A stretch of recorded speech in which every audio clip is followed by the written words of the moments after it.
It's my lunchtime! So, nilaan ko yung lunchtime ko para magpa-schedule sa St. Luke's. Magpapa-2D echo kasi tayo, mga be. Nagpaparamdam na naman kasi ang ating kadibdiban. So, it's time to listen and check the heart. While waiting, may narinig ako, mga be!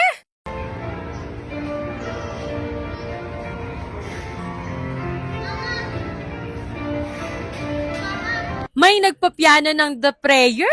Diyos ko, ang hirap nung kanta na yon. Kaya naman, for the go, dahil usisera tayo, hanapin kung saan at sino ang nagpapiano na yon. Pangarap ko kasing matuto nito. Kaya out of curiosity, hinahanap ko talaga. So pag-akyat ko ng escalator, nagulat ako. Si tatay pala ang nagpapiano. Like, oh wow! Ang galing ni Lolo magpiano. Like, amazing! Imagine, sa age ni Lolo, caring-caring niya pa rin magpiano at nakakatuwa at masarap pakinggan dahil nakaka-relax. Nagkaroon ng free piano live show sa St. Luke's. Ulitin natin yung video para mapakinggan nyo.